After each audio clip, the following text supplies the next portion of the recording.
Good morning everyone. स्वागत है आप सभी का श्री समर्पण कैरियर इंस्टीट्यूट की ओर से संचालित की जाने वाली ऑनलाइन क्लासों में। अपन बात करते हैं बॉटनी की।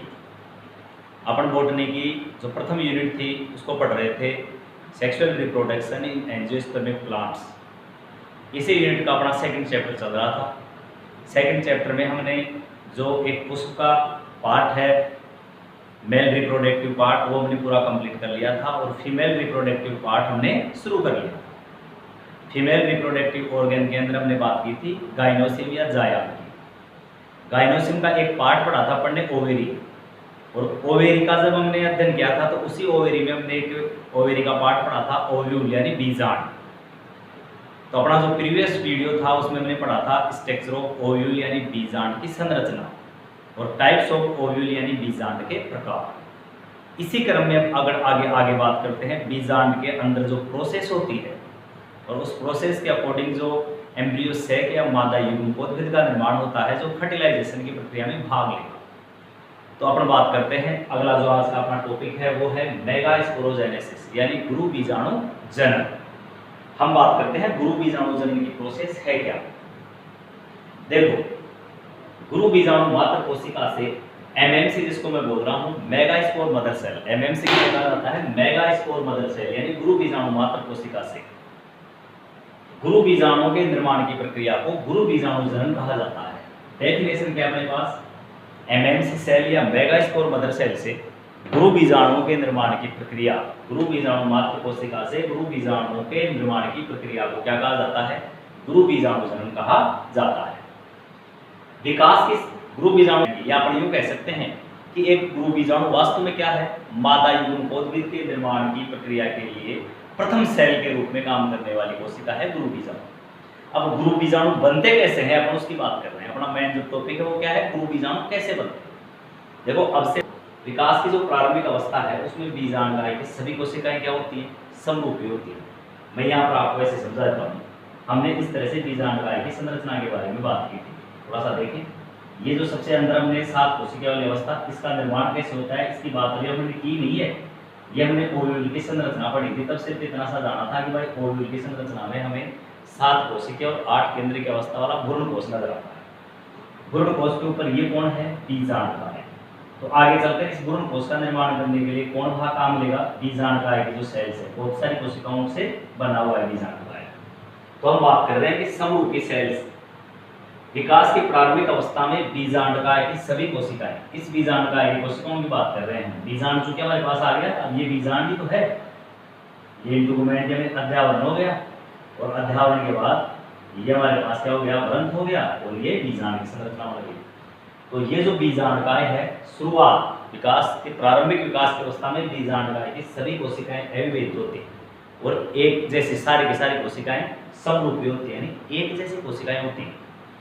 फिर क्या होगा, ये समरूपी सेल्स इन सभी कोशिकाओं के ऊपर एक पतली सी एक कोशिकीय मोटी, ये जो लेयर आपको दिखाई दे रही है ये अधिचर्म की लेयर है, जिसको मैंने यहाँ बाहर एक्सप्लेन कर दी। ये देखो, ये जो लेयर आपको नजर आ रही है ये अधिचर्म की लेयर है।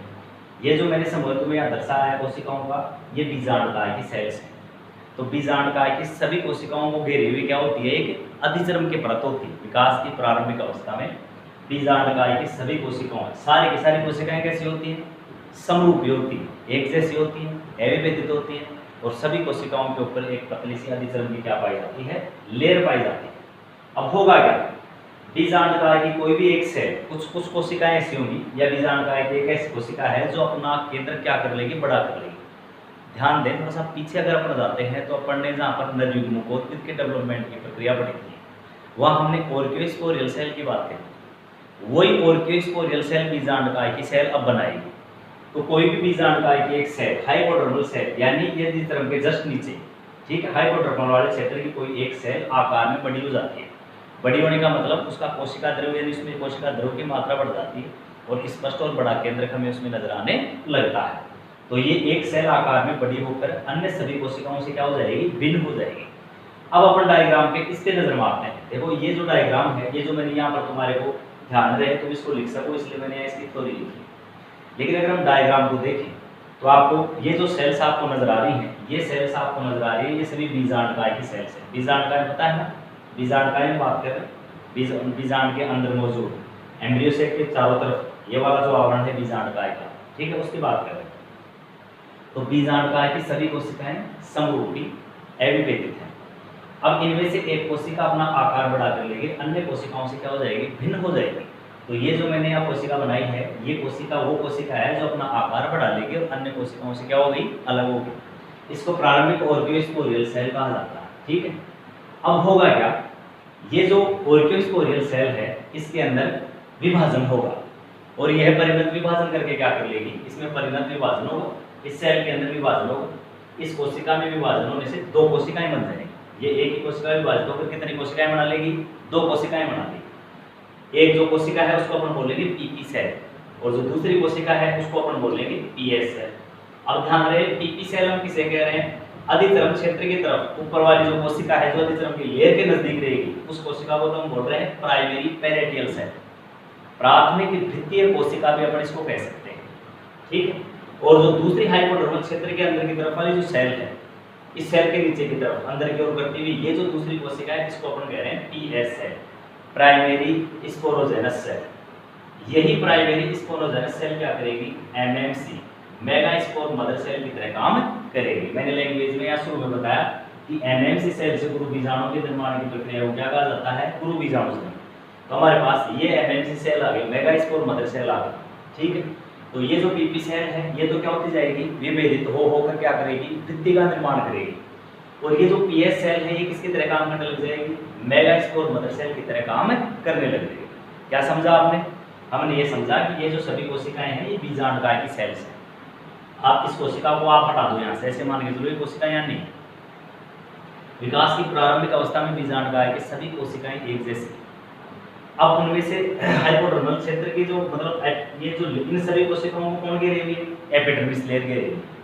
एपिडर्मिस के नीचे हाइपोडर्मल क्षेत्र की एक कोशिका आकार में बड़ी हो, अपना स्पष्ट बड़ा केंद्रक बना लेगी, कोशिका द्रव्य की मात्रा बढ़ा लेगी। इसको क्या कहा जाएगा, ऑर्कियोस्पोरियल सेल कहा जाएगा। इस ऑर्कियोस्पोरियल सेल में क्या हो जाएगा, परिणत विभाजन होगा। इस कोशिका के विभाजन होने से कितनी कोशिकाएं बन जाएंगी, दो कोशिकाएं बनेंगी। एक कौन सी बनेगी, प्राइमरी पेरिटियल सेल जो एपिडर्मिस वाली लेयर की तरफ रहेगी, और हाइपोडर्मल क्षेत्र की तरफ जो दूसरी कोशिका बनेगी उसे क्या कहेंगे, प्राइमरी स्पोरोजेनस सेल या प्राथमिक बीजाणुजनक सेल। अब ये जो पीएस सेल है ये किसकी तरह काम करने लग जाएगी, मेगा स्पोर मदर सेल की तरह काम करने लग जाएगी। अब होगा क्या, पीपी सेल के अंदर विभाजन होगा, ये बार बार विभाजित होकर बहुत सी कोशिकाएं बनाएंगी। ये कोशिकाएं आगे चलकर इसका निर्माण करेंगी, भित्तियों का निर्माण करेंगी। अब इस जो एमएमसी सेल की तरह काम कर रही है पीएस सेल, ये भी क्या करेगी, विभाजित होगी। जब ये विभाजित होगी तो इसमें क्या होगा, अर्धसूत्री विभाजन होगा। यहाँ पर कौन सी प्रोसेस संपन्न हो रही है, एमएमसी सेल के अंदर यहाँ पर देखो अर्धसूत्री विभाजन हो रहा है। क्या हो रहा है, अर्धसूत्री विभाजन। अब हमें ये पता है कि अर्धसूत्री विभाजन की प्रक्रिया में एक कोशिका कितनी कोशिकाएं बनाती है, 4 कोशिकाएं बनाती है। तो ये MMC cell megaspore mother cell की तरह काम करने वाली पीएस सेल अर्धसूत्री विभाजन के द्वारा क्या हो जाएगी, विभाजित हो जाएगी। अर्धसूत्री विभाजन से विभाजित होने से कितनी कोशिकाएं बनाएगी, 4 कोशिकाएं बनाएगी। देखो 1 2 3 और 4 बनने वाली चारों कोशिकाएं एक टेट्राड के रूप में, एक चतुष्क के रूप में क्या हो जाएंगी, व्यवस्थित हो जाएंगी।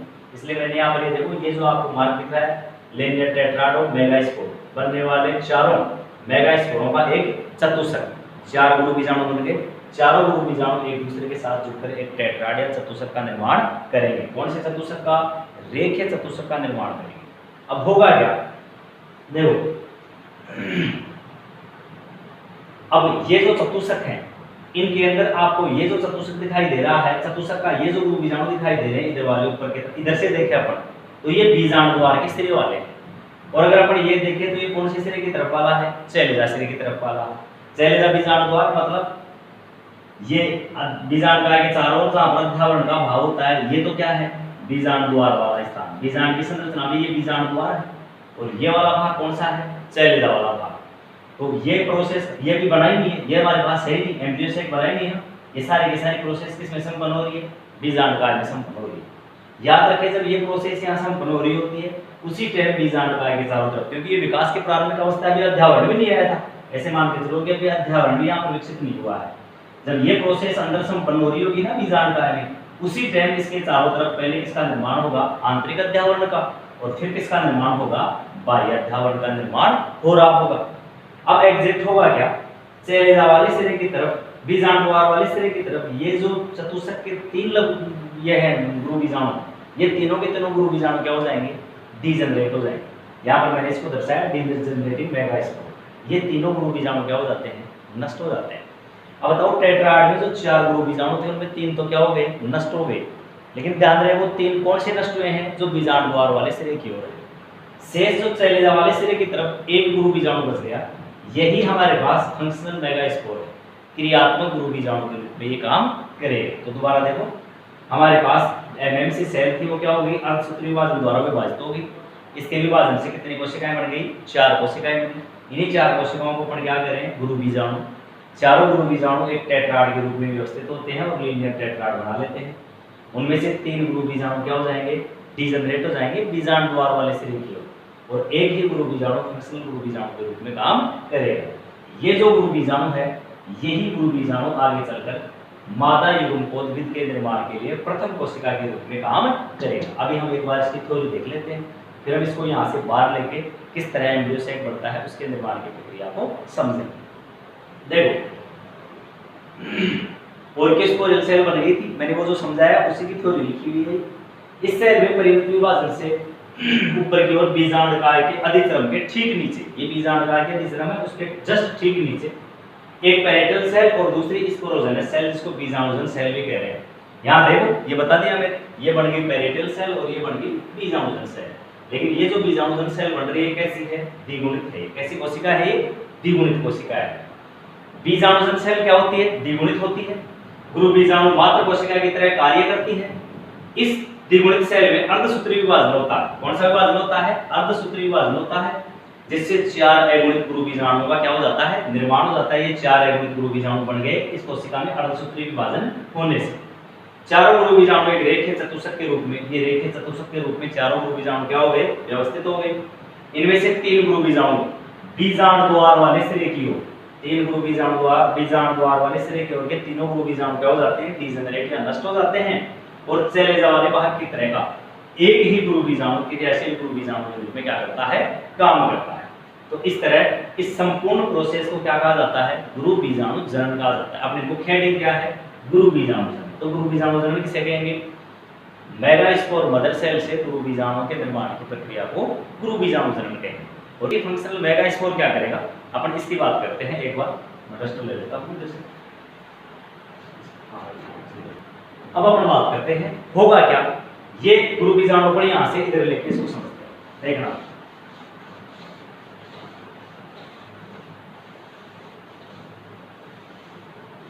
डायग्राम को मैं इसे कैसे लगाऊं ताकि अपन को समझने में आसानी हो। द्विगुणित गुरु बीजाणु मात्र कोशिका थी, ठीक है। ये एक गुरु बीजाणु मात्र कोशिका है अपने पास, गुरु बीजाणु मात्र कोशिका है अपने पास, ठीक है। इसको अपन यूं मान लेते हैं। इस गुरु बीजाणु मात्र कोशिका में क्या होगा, अर्धसूत्री विभाजन होगा। कौन सा विभाजन संपन्न होगा, अर्धसूत्री विभाजन की प्रक्रिया इसमें संपन्न होगी। ये ध्यान रखना, मैं इसको एमएमसी सेल को ही बात कर रहा हूँ, ये एमएमसी सेल को ही गुरु बीजाणु मात्र कोशिका लिख रहा हूँ, ठीक है। इसमें अर्धसूत्री विभाजन होगा। इस कोशिका में अर्धसूत्री विभाजन से कितने गुरु बीजाणु बनेंगे, 4 गुरु बीजाणु बनेंगे। मैं 3 को तो दर्शा देता हूँ और 1 को दर्शा देता हूँ। ये तीनों गुरु बीजाणु क्या हो जाते हैं, डीजनरेट हो जाते हैं, यानी नष्ट हो जाते हैं। शेष अपने पास जो सेलेजा वाले सिरे की तरफ एक गुरु बीजाणु होता है। यही गुरु बीजाणु क्या है, क्रियात्मक गुरु बीजाणु। ये क्या है अपने पास, क्रियात्मक गुरु बीजाणु है अपने पास, ठीक है। अब ये कौन से सिरे की तरफ वाला है, सेलेजा वाले सिरे की तरफ, सेलेजा वाले सिरे की तरफ वाला, सेलेजा वाले सिरे की ओर वाला गुरु बीजाणु, ठीक। अब यही गुरु बीजाणु क्या करेगा, इस एक ही क्रियात्मक गुरु बीजाणु से किसका निर्माण हो जाएगा, एम्ब्रियो सेक या भ्रूण कोश का निर्माण हो जाएगा। क्योंकि एम्ब्रियो सेक के निर्माण के अंदर कौन भाग ले रहा है, एक ही गुरु बीजाणु भाग ले रहा है। तो जब एक ही गुरु बीजाणु भ्रूण एम्ब्रियो सेक का परिवर्तन करता है तो इसे किस प्रकार का भ्रूण कोश कहा जाता है, पॉलीगोनम प्रकार का भ्रूण कोश कहा जाता है। जब एक क्रियात्मक गुरु बीजाणु मादा युग्मकोद्भिद या भ्रूणकोश का निर्माण करे तो उसे क्या कहा जाता है? पोलीगोनम। पोलीगोनम प्रकार का भ्रूणकोश कहा जाता है। स्टार्च बर्गर ने खोजा था इसको। सबसे पहले किसने खोजा था इसको? स्टार्च बर्गर ने खोजा था। और खोजा किसमें था? पोलीगोनम पादप में। पोलीगोनम पादप में इसको सबसे पहले क्या किया गया था? खोजा गया था। ठीक है, तो ये जो एम्ब्रियो सैक है, एम्ब्रियो सैक जब एक क्रियात्मक गुरु बीजाणु से बनता है तो इसे पोलीगोनम प्रकार का एम्ब्रियो सैक कहा जाता है। अब हम बात करते हैं इस एक क्रियात्मक गुरु बीजाणु से एम्ब्रियो सैक के निर्माण की प्रक्रिया। ये क्रियात्मक गुरु बीजाणु एम्ब्रियो सैक बनाता कैसे, अपन उसकी बात करते हैं। उसके लिए अपन एक बार इन सभी डायग्रामों को बिठा देते हैं। दोबारा सुने ध्यान से। हम यहाँ पूछ गए, हमारे पास फंक्शनल मेगास्पोर आ गया, एक क्रियात्मक गुरु बीजाणु हमें प्राप्त हो। अब यही क्रियात्मक गुरु बीजाणु चूंकि यहाँ पर अब हमारे को इसके अंदर क्या देखने को मिला था? एम्ब्रियो सैक देखने को मिला था। 7 कोशिका और 8 केंद्रक वाली जो संरचना एम्ब्रियो सैक हमें बीजाणु में नजर आएगी। इस एम्ब्रियो सैक को जिसे हम मादा युग्मकोद्भिद कहते हैं, एम्ब्रियो सैक को क्या कहते हैं अपन? मादा युग्मकोद्भिद। उस मादा युग्मकोद्भिद का निर्माण कौन करेगा? ये फंक्शनल मेगास्पोर करेगा। इस फंक्शनल मेगास्पोर को अपन यहाँ से लेकर एक बार शुरू से लास्ट तक समझते हैं कि किस तरह एम्ब्रियो सैक के निर्माण की प्रक्रिया संपन्न होती है। अब अपना जो अगला टॉपिक, ये तो मेगास्पोरोजेनेसिस था, अगला जो टॉपिक शुरू हो रहा है वो कौन सा शुरू हो रहा है अपना? वो हो रहा है डेवलपमेंट ऑफ फीमेल गैमेटोफाइट, मादा युग्मकोद्भिद का परिवर्तन। देखो सबसे पहले अपन बात करते हैं एक क्रियात्मक गुरु बीजाणु की बात। ठीक, ये हमारे पास एक क्रियात्मक गुरु बीजाणु है। ये लो क्रियात्मक गुरु बीजाणु, और ये वास्तव में क्रियात्मक जो गुरु बीजाणु हम देख रहे हैं, यही क्रियात्मक गुरु बीजाणु क्या है? भ्रूणकोश के निर्माण के लिए प्रथम सेल। ये भ्रूणकोश के निर्माण के लिए क्या है? प्रथम सेल। तो अपन इसको ऐसे लिख सकते हैं, भ्रूणकोश के निर्माण की मात्र कोशिका। अपन ये कह सकते हैं कि ये भ्रूणकोश के निर्माण की क्या है? मात्र कोशिका है। इस क्रियात्मक गुरु बीजाणु के अंदर क्या होगा? समसूत्री विभाजन होगा। कौन सा विभाजन होगा? समसूत्री विभाजन होगा। इसके अंदर हमने क्या देखा? क्या होगा? समसूत्री विभाजन। क्योंकि समसूत्री विभाजन के अंदर गुणसूत्रों की संख्या तो बदलती ही नहीं है ना। और चूंकि ये हमारे पास जो क्रियात्मक गुरु बीजाणु आया उसकी गुणिता का स्तर क्या है? n है, अगुणित है। कैसा है ये? अगुणित है। अब इसमें समसूत्री विभाजन होगा तो समसूत्री विभाजन की प्रोसेस में हमें क्या देखने को मिलेगा कि सिर्फ और सिर्फ इस केंद्र का विभाजन ही होगा, कोशिका ध्रुव का इसमें विभाजन नहीं होगा। जब केंद्र का विभाजन होगा तो इसके अंदर हमारे को ये दो कोशिका अवस्था, दो केंद्रक वाली अवस्था का नजर आएगा। तो इसके अंदर एक केंद्रक इधर वाले किनारे की तरफ और एक केंद्रक इधर वाले किनारे की ओर जमा हो जाएगा।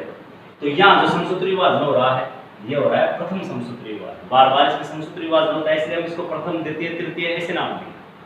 तो क्रियात्मक गुरु बीजाणु में प्रथम बार समसूत्री विभाजन होता है। प्रथम समसूत्री विभाजन के अंदर केंद्रक का विभाजन तो होता है लेकिन कोशिका ध्रुव का विभाजन नहीं होता, और फलस्वरूप कितने केंद्रक बन जाते हैं? 2 केंद्रक हमें इस कोशिका में देखने को मिले।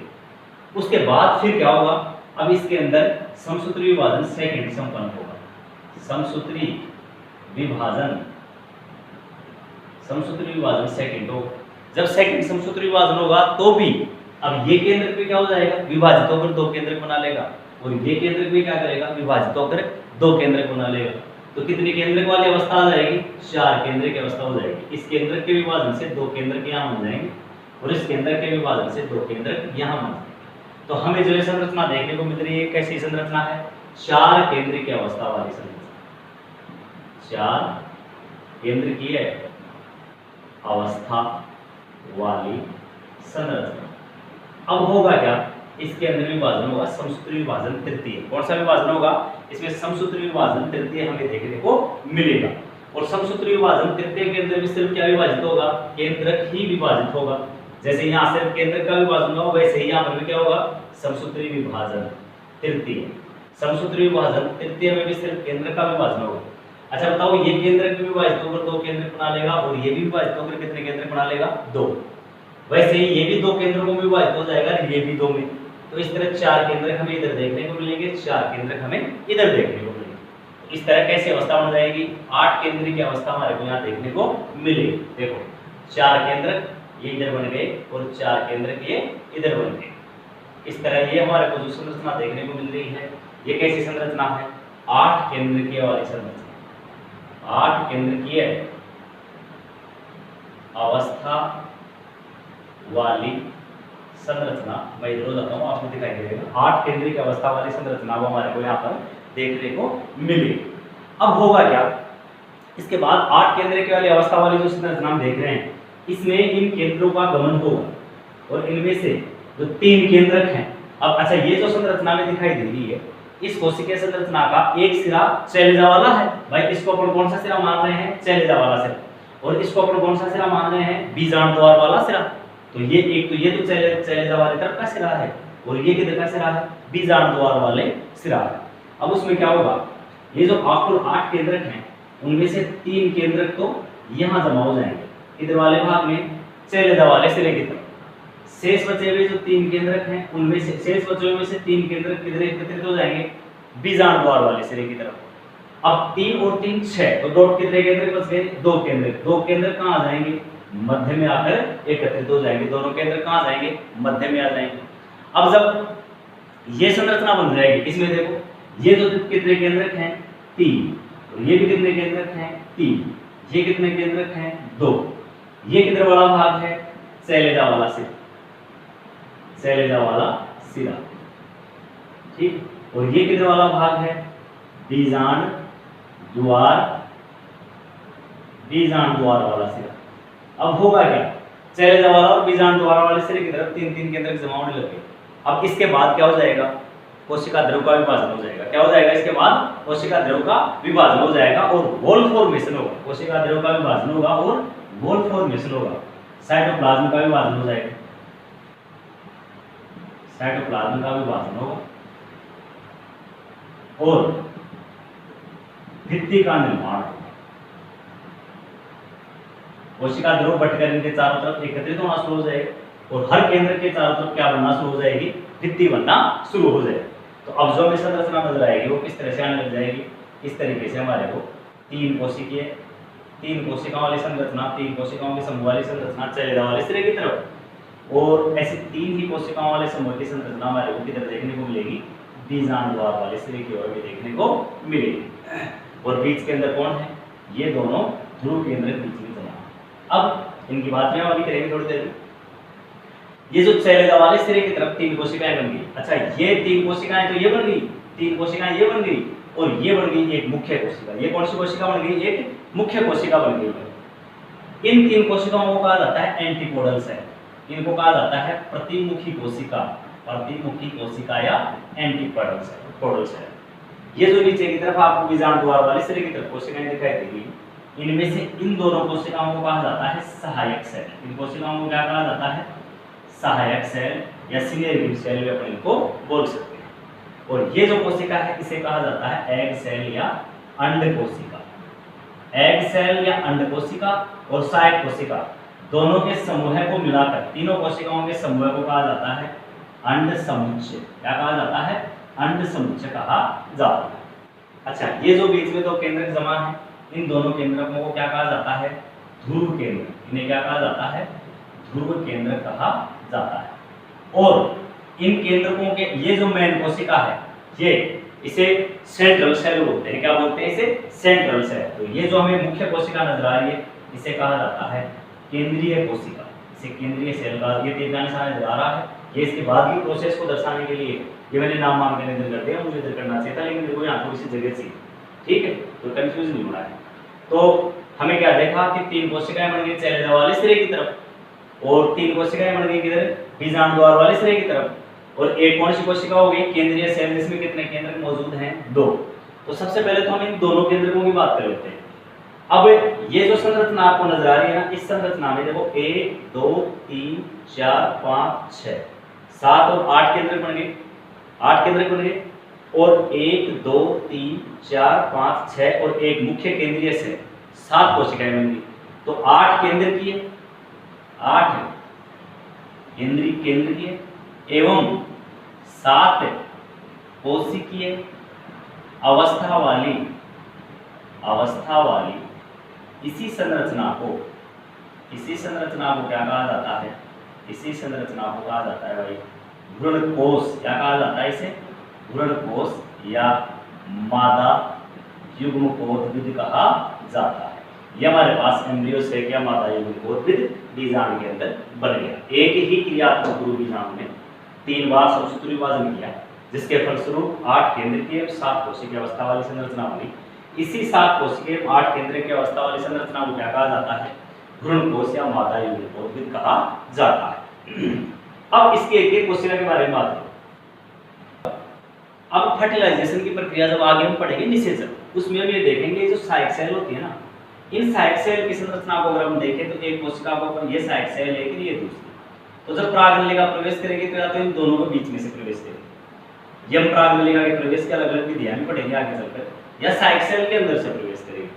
तो दोनों ही सहायक कोशिकाओं के अंदर होता क्या है, ऐसे अंगुली जैसे परिवर्तन जाती है। सहायक सेल में क्या पाया जाता है, अंगुली जैसे संरचना वाली रचनाएं पाई जाती हैं। इन्हें कहा जाता है तंतुमय समुच्चय। क्या कहा जाता है, तंतुमय समुच्चय कहा जाता है। इनका क्या काम है, जब परागनलिका अंदर प्रवेश करेगी तो ये परागनलिका को प्रवेश के लिए क्या करते हैं, आकर्षित करते हैं। इसको परागनलिका किसको आकर्षित करते हैं, परागनलिका को प्रवेश के लिए आकर्षित करने का काम है सहायक सेल के अंदर मौजूद तंतु समुच्चय का। और ये जो ध्रुव केंद्रक हैं ये क्या होगा, फर्टिलाइजेशन निषेचन की प्रक्रिया से जस्ट पहले ध्रुव केंद्र क्या हो जाएंगे, आपस में जुड़ जाएंगे और इनके जुड़ने से कौन सा केंद्र बन जाएगा, द्वितीयक केंद्र बन जाएगा।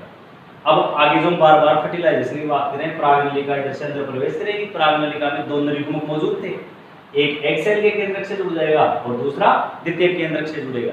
तो एक बार निषेचन यहाँ होगा, एक बार निषेचन यहाँ होगा। इस प्रोसेस को हम आगे पढ़ते जा रहे हैं, क्योंकि अपना मुख्य टॉपिक यही तो था किस तरह मादा युग्मक बनता है, ये बन गया मादा युग्मकोद्भिद। तो इस तरह एक क्रियात्मक गुरु बीजाणु से मादा युग्मकोद्भिद के निर्माण की प्रक्रिया या भ्रूणकोश के निर्माण की प्रक्रिया संपन्न होती है। इसी के साथ अपनी जो प्रथम यूनिट है, फर्स्ट यूनिट है, उसका जो 2 नंबर का चैप्टर है, चैप्टर नंबर 2 कंप्लीट होता है। अब अपने इसी यूनिट का चैप्टर नंबर 3 शुरू होगा, जिसमें हम बात करेंगे, क्या बात करेंगे, इसमें हम यहाँ तक हो गया। अब उसके बाद हम बात करेंगे परागण। भाई नर युग्मकोद्भिद हमने बना लिया था और मादा युग्मकोद्भिद हमारे पास बन गया। अब किस तरीके से, मतलब ऐसी कौन सी विधियां है, ये परागकण वर्तिकाग्र पर कैसे पहुंचता है, तो उसके पहुंचने की जो प्रोसेस, परागनलिका कैसे आगे वृद्धि करती है, किन विधियों से परागनलिका का इसके अंदर प्रवेश होता है, किस तरीके से नर और मादा युग्मकोद्भिद का सेलन, यानी जो अगला एक टॉपिक हो गया अपना नेक्स्ट चैप्टर का परागण। फिर परागण की प्रोसेस के बाद नर और मादा युग्मकोद्भिद के सेलन की प्रक्रिया यानी फर्टिलाइजेशन, निषेचन। निषेचन के बाद क्या बनेगा, निषेचन के मिलने से भ्रूणकोश बनेगा, एंडोस्पर्म, और एक नर युग्मक और एग सेल के मिलने से क्या बन जाएगा, भ्रूण।